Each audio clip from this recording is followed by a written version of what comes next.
Hello everyone, welcome back to my channel. I'm here to do some more Bible stories for July the 21st, 2024. We be reading God's Path Through the Sea, which is also called the Red Sea. I thought it was the machines. I put machines. My daughter said yes. They said yes, so yes, okay? I got this from listening to my brother, Mr. Ski, and our mixtapes called the Immortal Thugs Project Mixtape, and our name is Immortal Lowlife. Cause we are. Let's begin. God sent a strong wind that blew and blew and made a path of dry land through the Red Sea. The people walked through the sea on dry ground. The Egyptian army tried to follow them. When all the Israelites were safe on the other side, God told Moses to stretch his hand out over the sea again.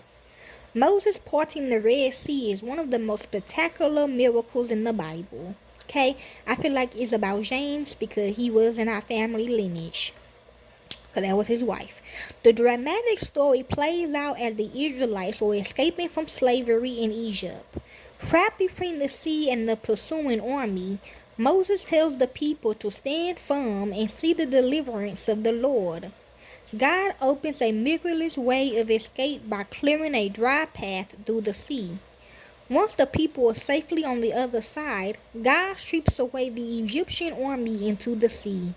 Through this epic miracle, God reveals his absolute power over all things. The story of Moses parting the Red Sea takes place in Exodus 14. Parting the Red Sea story summary. After suffering devastating plagues sent by God, the Pharaoh of Egypt decided to let the Hebrew people go as Moses had asked. God told Moses he would get glory over Pharaoh and prove that the Lord is God. After the Hebrews left Egypt, the king changed his mind and was angry that he had lost his source of slave labor. He summoned his 600 best chariots, all the other chariots in the land, and marched his massive army in pursuit. The Israelites seemed to be trapped. Mountains stood on one side, the Red Sea in front of them. When they saw Pharaoh's soldiers coming, they were terrified. Grumbling against God and Moses, they said they would rather be slaves again than die in the desert. Moses answered the people, "Do not be afraid. Stand firm and you will see the deliverance of the Lord. Deliverance the Lord will bring you today.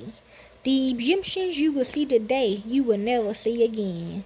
The Lord will fight for you. You need only to be still." Exodus 14:13 through 14.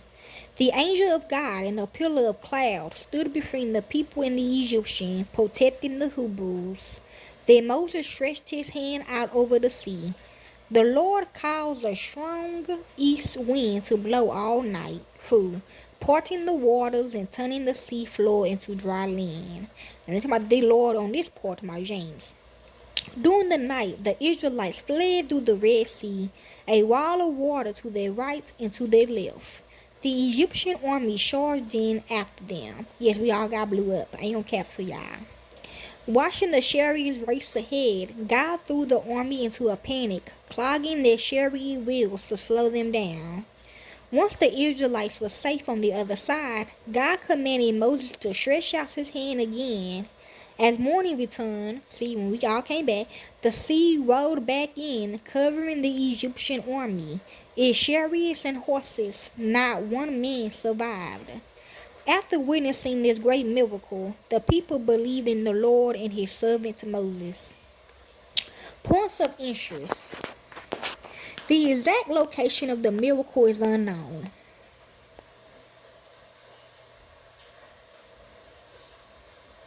It was common practice among ancient kings not to record military defeats or to remove them from accounts of their country's history. Some scholars argue that the Israelites crossed the Red Sea or a shallow, reedy lake, but the Bible accounts notes that the water was like a wall on both sides and that it covered the Egyptians. Despite being eyewitnesses to God's power in the parting of the Red Sea, the Israelites did not trust God to help them conquer Canaan, so he set them wandering in the desert for 40 years until that generation was dead. The Israelites took with them the bones of Joseph, the Hebrew who had saved the entire country of Egypt some 400 years earlier with his God-given wisdom. After their ordeal in the desert, the 12 tribes representing the descendants of Joseph and his 11 brothers reorganized. God finally led them into Canaan, and they conquered the land led by Moses' successor, Joshua.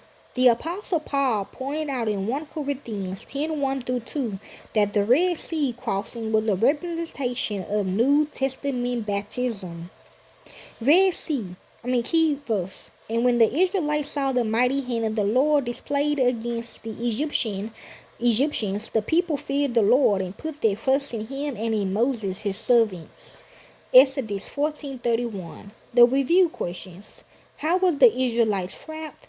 The Red Sea was before them and Pharaoh's army behind them. See, for all you people that doubted me and my people, what did God tell Moses to do? Lift up his hands so that the waters of the sea will part. How did God save his people?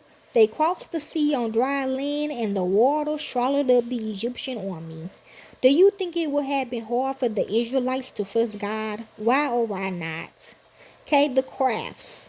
Supplies. Pieces of blue and brown construction paper, scissors, and glue.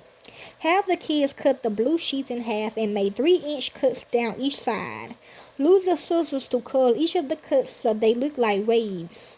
Glue the blue pieces onto brown so it looks like parted waves with dry ground underneath.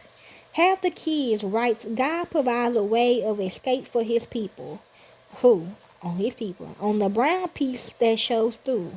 And the game they played was crossing the sea. The supplies was construction paper, enough sheets to have one more than the number of kids in your class. The class would line up on one side of the room with the goal of getting everyone's safety to the other side. The trick is the kids can only step up on the construction paper as laid down in front of them. The first child will lay down a page and step on it, then will reach behind them as the next kid hands them another sheet. The first child will lay it down, step on it, and the second child will step on the second sheet, on the first sheet.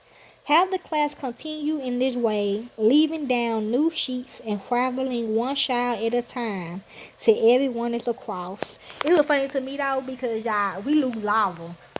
The Most High and us, God, we all lose like hell and lava and shit. This shit was so funny, y'all. Them kids funny, y'all. I love kids. They be having me cracking up in there. Okay, remember we do it every Wednesday. Okay, or Friday. Around them 2 or Thursday, one of them days, because I literally find my sermons and Bible stories on a Wednesday, but I might do it on a Monday. So tomorrow I'm gonna find me some, okay? So yes, I gotta cook, so they'll be posted later on tonight, and I do got one more story, but it's still gonna be posted later on tonight, okay? Enjoy.